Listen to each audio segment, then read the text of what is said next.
Hindi nakaligtas ang Parañaque sa pagbaha dahil sa maulang panahon na dala ng habagat. Sa ilang lugar, umabot pa ng hanggang bewang ang baha kanina. Para bigyan ng mukha ang balita, may live report mula sa Parañaque. Si Mobile Journal Yeda Pascual. Yeda, maulan pa ba dyan? Pops J, ayan ay huminto naman na yung pag-ulan pero mapapansin nyo na napakadilim pa rin ang kalangitan. Kasalukuyan akong nasa Dr. A. Santos Avenue sa corner Victor Medina, San Dionisio, Parañaque at kung mapapansin nyo nga, Pops J, sa aking likod ay gutter level yung baha pero passable pa rin naman sa mga light vehicles. May makikita tayong mga motorista, even mga nagbibisikleta. Pero kanina, Pops J, talagang baha dito at marami nga yung na-stranded. Alauna ng hapon ay ulat na hanggang bewang at hanggang tuhod ang baha sa ilang bahagi ng Barangay Vitales sa Parañaque City. Hanggang tuhod naman sa Victor Medina, Barangay San Dionisio at gutter level naman sa ilang mga bahagi ng lungsod. Bandang alas 10 ng umaga, sinuspindi na ng lokal na pamahalaan ng Parañaque ang panghapong klase sa lahat ng pribado at pampublikong eskwelahan.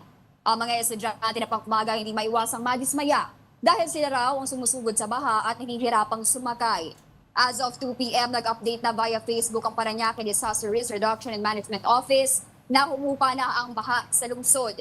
Ayon sa City Information Office, malaking bagay daw ang ginawang declogging sa mga drainage sa kahabaan ng Dr. A. Santos Avenue noong Sabado, kaya hindi tumatagal ang pagbaha. Sarado, Sabado pa lang kasi sinimulan na ang declogging operation, pag-clear at pag-trim ng mga halaman sa Center Island, pag-check at pag-monitor ng flooding control system bilang bahagi ng typhoon preparedness measures ng lungsod. Sa ngayon, wala pa rin naiulat na in-evacuate ng mga residente dito. Pops J, patuloy pa rin yung pagbabantay ng PDRMO Parañaque sa magiging sitwasyon ng pagbaha dito sa lungsod. Habang ang Traffic and Management Office naman ng Parañaque ay ang nakatutok sa mga kalsada, Pops J. Yeda, yung lugar na binaha ng hanggang bewang, karaniwan na ba yan na nangyayari kapag maulan? Tama ka dyan, Pops Ray. Actually, karaniwan talaga yan sa ilang lugar dito sa Parañaque. Pero kung ikukumpara ko sa mga nagdaang pagbaha sa kahit nung nakaraang taon, mas kontrolado yung pagbaha ngayon. Kasi Pops Ray, may mga lugar dito sa Parañaque, sa may Santo Niño, dyan sa Cañon Road, at sa may Sitio Libon na minsan lumalagpas pa sa tao yung taas ng baha. Pero sa ngayon, base sa mga post ng PDRMO Parañaque, hanggang bewang na yung pinakamataas. Yeda, nakikita ko dyan sa may likuran mo, marami pang mga tao na naglalakad na lamang, kahit may kaunting tubig baha. May mga na-interview ka bang na-stranded na estudyante? Ano ang kanilang reaksyon nung nagsuspindi na ng klase? Actually, ayan, kung makikita nyo dito sa aking gilid, ayan, marami talaga mga individual, Ayan, halo-halo, mga empleyado, mga estudyante na talagang sumilong muna dito dahil sobrang lakas nga at ay baha dito sa aking likuran. Kanina marami tayong na-interview mga estudyante, same sentiments nila na bakit huli na nagsuspende ng klase kasi ang sinuspend lang Pops Ray yung mga panghapon. So paano naman daw silang pang-umaga na talaga namang sila yung lulusong sa baha, sila yung mahihirapang sumakay. Na-stranded sila Pops Ray kasi sabay-sabay na sinuspend. So ang tendency, hirap silang makasakay kasi punuan. Even yung mga tricycle, tumatangging ihatid sila sa kanilang pupuntahan dahil baha. Okay, Yeda, ayon sa ulat mo, malaking bagay daw yung ginawang declogging dyan ditong nakaraang weekend. No? Gaano ba kabilis humupa ang baha kumpara noon?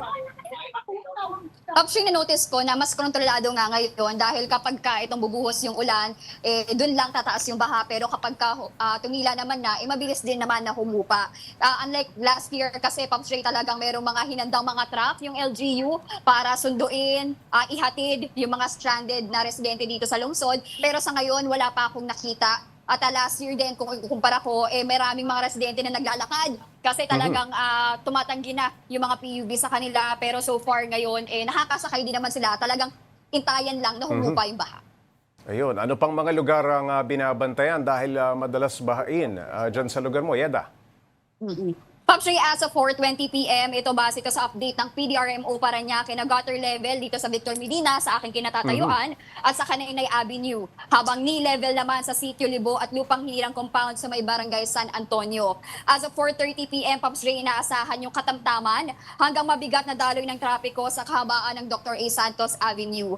Ipinatupad nga yung counterflow sa isang lane patungong Hilaga mula sa tapat ng 4th Estate. Payo ng mga otoridad kung maaari sa mga motorista ay iwasan sanang dumaan sa lugar na ito kung may alternatibo naman silang maladaanan.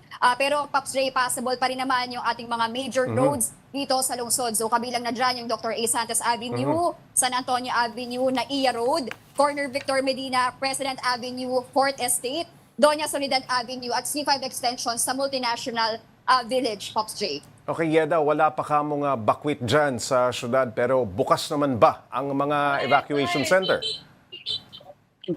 Actually, yes, yan ang sabi ng LGU, nakahanda pa rin naman silang rumusponde sa mga nais na magpa-rescue dito, katulad dito sa may Palanyag, gymnasium para sa mga residente ng San Dionisio, Parañaque at gayon din sa San Antonio Elementary School para sa mga residente ng Silverio Compound at sa mga creek site. Tops Ray. Alright, mag-iingat ka dyan. Maraming salamat, Mobile Journal Yeda Pascual.